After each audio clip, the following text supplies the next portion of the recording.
ನಾರಾಯಣ ಭಟ್ರು ರಾಂಪುರದ ರಾಜನ ಆಸ್ಥಾನ ವಿದ್ವಾಂಸರು, ನಿಜವಾಗ್ಲೂ ಜ್ಞಾನಿಗಳು, ನಮ್ಮ ಶಾಸ್ತ್ರಗಳ ಪುರಾಣಗಳ ತಲಸ್ಪರ್ಶಿ ಅಧ್ಯಯನ ಮಾಡಿದವರು.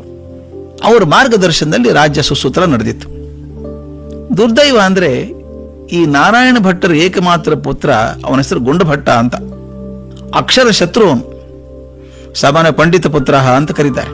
ಈ ಪಂಡಿತರ ಮಕ್ಕಳು ಬಹಳ ದಡ್ಡ ಇರ್ತಾರೆ ಅಂತ. ಇವನು ಹಾಗೆ ಆಗಿದ್ದ. ವಿದ್ಯೆಯ ಗಂಧ ಕೂಡ ಬರಲಿಲ್ಲ ಅವನಿಗೆ. ಮನೆ ಲಕ್ಷಣವಾಗಿ 3 ಹೊತ್ತು ಊಟ ಮಾಡಿಕೊಂಡು ನಿರಾಳವಾಗಿದ್ದಂಥ ಹುಡುಗ. ವಯಸ್ಸು 25 ಆದರೂ ಕೆಲಸ ಇಲ್ಲ. ಸ್ನೇಹಿತರು ಸೇರ್ಕೋಬೇಕು. ಅವನು ಹುಚ್ಚು ಏನು ಗೊತ್ತಾ? ಗೋಲಿ ಆಡೋ ಹುಚ್ಚು. ಬರೀ ಗೋಲಿ ಆಡೋದು. ಒಂದು ಚೂರು ಟೈಮ್ ಸಿಕ್ಕರೆ ಸಾಕು. ಅವನು ಬೆರಳಲ್ಲಿ ಇಟ್ಕೊಳ್ಬೇಕು, ಗೋಲಿ ಇಟ್ಕೋಬೇಕು, ಮಧ್ಯದ ಬೆರಳು ಎತ್ತಬೇಕು, ಹೊಡಿತಾ ಇರೋದು, ಇದೇ ಕೆಲಸ. ಒಂದು ಬಾರಿ ನಾರಾಯಣ ಭಟ್ರು ತೀರ್ಥಯಾತ್ರೆಗೆ ಹೋದ್ರು. ಆಗೆಲ್ಲ ತೀರ್ಥಯಾತ್ರೆ ಅಂದ್ರೆ 2 ದಿವಸ 3 ದಿವಸ ಅಲ್ಲ, ತಿಂಗಳಾನ್ಗಟ್ಲೆ ಹೋಗ್ಬೇಕು. ಪಂಡಿತರು ಪ್ರಯಾಣಕ್ಕೆ ಹೋದ ಕೆಲವೇ ದಿವಸದಲ್ಲಿ ಒಂದು ರಾಜ್ಯಕ್ಕೊಂದು ಆಪತ್ತು ಬಂತು. ಉತ್ತರ ಭಾರತದಿಂದ ವಿದ್ವಾಂಸರೊಬ್ಬರು ಬಂದರು. ರಾಂಪುರಿಗೆ ಬಂದು ರಾಜನ ದರ್ಬಾರಿಗೆ ಹೋಗಿ ಹೇಳಿದ್ರಂತೆ, ನನ್ನೊಂದಿಗೆ ಯಾರಾದರೂ ಆಧ್ಯಾತ್ಮಿಕ ವಿಷಯ ಚಿಂತನೆ ಮಾಡೋರಿದ್ರೆ, ವಾದ ವಿವಾದ ಮಾಡೋದಿದ್ರೆ ಬರಲಿ, ನಾ ಚರ್ಚೆ ಮಾಡ್ತೀನಿ. ಅಂತ ಗಟ್ಟಿಗರು ಯಾರು ಇಲ್ಲ ಅಂದ್ರೆ ಜಯಪತ್ರ ಬರ್ಕೊಡ್ಬೇಕು, ನಿಮ್ಮ ರಾಜ್ಯ ಅದನ್ನು ಸೋತ್ ಹೋಗಿದೆ ಅಂತ ಹೇಳಿ. ಈಗ ನೋಡಿದ್ರೆ ವಿದ್ವಾಂಸ ನಾರಾಯಣ ಭಟ್ರು ಪ್ರವಾಸದಲ್ಲಿದ್ದಾರೆ. ಇಂಥ ದೊಡ್ಡ ವಿದ್ವಾಂಸರು ಎದುರಿಸೋರು ಯಾರು ಇಲ್ಲಲ್ಲ. ಯಾರು ಇಲ್ಲ ಅಂದ್ರೆ ರಾಜ್ಯಕ್ಕೆ ಅಪಮಾನ. ಏನ್ ಮಾಡ್ಬೇಕು? ರಾಜ ಹೇಳ್ದ, ನಾರಾಯಣ ಭಟ್ಟರ ಮಗ ಇದ್ದಾನಲ್ಲ ಗುಂಡಭಟ್ಟ, ಅವರೇ ಕರ್ಕೊಂಬನ್ನಿ. ಅವರೇ ಬಹುತೇಕ ಪಂಡಿತರ ಜ್ಞಾನಕ್ಕೆ ವಾರಸುದಾರರಾದ್ರಿಂದ ವಾದಕ್ಕೆ ಅವರೇ ಸರಿ ಆಗ್ಬೋದು ಪಂಡಿತರ ಜೊತೆಗೆ ಅಂತ ಕರ್ಕೊಂಬಂದ್ರು. ರಾಜನಿಗೆ ಏನ್ ಗೊತ್ತಿ ಗುಂಡಭಟ್ಟನ ಹಣೆ ಬರ, ಮಾತಾಡಕ್ಕೆ ಬರಲಿ. ಅವನು ಮೂರ್ಖ ಅಂದ್ರೆ ಶತಮೂರ್ಖ ಅವನು. ದೂತರು ಭಟ್ರ ಮನೆಗೆ ಬಂದ್ರು. ಭಟ್ರ ಪತ್ನಿ ಹೇಳಿದ್ ಹಿಂಗಿದೆ ಅಂತ. ಮಗನ್ ದಡ್ಡತನ ಗೊತ್ತಿತ್ತಲ್ಲ ಅಮ್ಮನಿಗೆ, ಹೌಹಾರಿ ಓದ್ಲಕ್ಕೆ. ಏನ್ ಮಾಡೋದು? ರಾಜಾಜ್ಞೆ ಬಿಡೋಕ್ಕಾಗಲ್ಲ. ಮನೆ ಒಂದು ಗೋಲಿ ಆಡ್ತಾ ಕೂತಿದ್ದಾನೆ ಗುಂಡಭಟ್ಟ. ಅವನ್ ಕರೆದ್ರು, ಮುಖ ತೊಳ್ಕೊಳ್ಳೋ ಸ್ವಲ್ಪ ಅಂದ್ರು. ಹಣೆಗೊಂದಿಷ್ಟು ವಿಭೂತಿ ಕುಂಕುಮ ಹಚ್ಚಿದ್ರು. ಒಳ್ಳೆ ಬಟ್ಟೆ ಹಾಕಿ ದೂತರ ಜೊತೆ ಹೋಗೋ ಅಂದ್ರು. ಅವನು ಯಾವ ಚಿಂತೆನೇ ಇಲ್ಲ ಗುಂಡಭಟ್ಟನಿಗೆ. ಆರಾಮಾಗಿ ರಥದಲ್ಲಿ ಕೂತ ದರ್ಬಾರಿನ ಕಡೆ ಹೊಡೆದ. ಜೇಬಿನಲ್ಲಿ ಯಾವಾಗ್ಲೂ ಇದ್ದು ಅಲ್ಲ 4-6 ಗೋಲಿ ಇರ್ಬೇಕಲ್ಲ, ಇತ್ತು. ದರ್ಬಾರದಲ್ಲಿ ಸ್ವಾಗತಿಸಿ ಎತ್ತರ ಜಾಗದಲ್ಲಿ ಕೂಡಿಸಿದ್ರು ಪೀಠದಲ್ಲಿ. ಅವನ ಎದುರಿಗೆ ಇನ್ನೊಂದು ಎತ್ತರದ ಪೀಠದೊಳಗೆ ಉತ್ತರದ ಪಂಡಿತರು ಅವ್ರನ್ನ ಕೂಡಿಸಿದ್ರು. ಗುಂಡಭಟ್ಟ ಏನ್ ಮಾಡ್ತಿದ್ದ? ತನ್ನ ಬಲಗೈ ಹೆಬ್ಬೆರಳು ಕಿರಿಬೆರಳು ಕೊತ್ತಿ ಎಡಗೈನದ ಮಧ್ಯದ ಬೆರಳು ಎತ್ತಿ ಗೋಲಿ ಆಟದ ತಾಲೀಬ್ ಮಾಡ್ತಾ ಇದ್ದ. ಅದೇ ಕೆಲಸ, ಮತ್ತೊಂದೇನಿಲ್ಲ. ಅದನ್ನ ಪಂಡಿತ ನೋಡಿದ. ಈ ಮಹಾಪಂಡಿತರಂಗ್ ಬಂದಿದ್ದಾನೆ, ಬರೀ ಹಿಂಗಿಂಗ್ ಬೆರಳು ಸನ್ನೆ ಮಾಡ್ತಾನೆ. ಬಹುಶಃ ಈ ಪಂಡಿತ ಮೌನವಾದಕ್ಕೆ ಖ್ಯಾತ ಅಂತ. ಅದೊಂಥರದ ವಾದ ಇತ್ತು. ಮೌನದಲ್ಲೇ ವಾದ ಮಾಡುವಂಥದ್ದು, ಬಾಯಿ ಬಿಡೋಲ್ಲ, ಬರೀ ಸನ್ನೆಗಳಿಂದ ತಿಳ್ಕೋಬೇಕು. ಇದು ಖ್ಯಾತ ಇರಬೇಕು. ಆದ್ರಿಂದ ಬರೀ ಹಾವಭಾವದಿಂದನೇ ವಾದ ಮಾಡ್ತೇನೆ ಅಂತ ಅವನು ತೀರ್ಮಾನ ಮಾಡಿ ಏನ್ ಮಾಡಿದ? ತಮಾಷೆ ಇದೆ. ಅವನ್ ತನ್ನ ಬಲಗೈಯನ್ನು ಮುಂದೆ ಮಾಡಿ ತನ್ನ ತೋರ ಬೆರಳನ್ನ ಇವನ್ ಮುಖದ ಕಡೆ ಚಾಚಿದ. ತೋರ ಬೆರಳನ್ನ ಗುಂಡಭಟ್ಟನ ಮುಖದ ಕಡೆ ಚಾಚಿದ. ಗುಂಡಭಟ್ಟ ನೋಡಿದ, ಹುಬ್ಬು ಗಂಟಿಕ್ಕಿದ.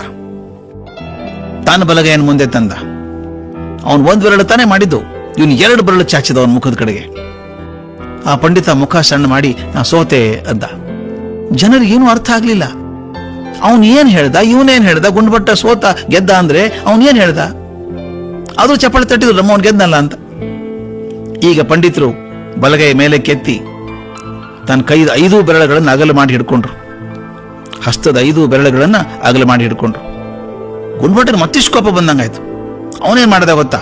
ತನ್ನ ಬಲಗೈ ಎತ್ತಿದ, ಬೆರಳೆಲ್ಲ ಸೇರಿ ಮುಷ್ಟಿ ಮಾಡಿದ. ಆಗ ಪಂಡಿತರು ಕೈ ಮುಗಿದು, ನಾನು 2ನೇ ಬಾರಿಗೆ ಸೋತ್ ಹೋದೆ ಅಂದ್ರು. ಇದೇನು ವಿಚಿತ್ರ ಇದು?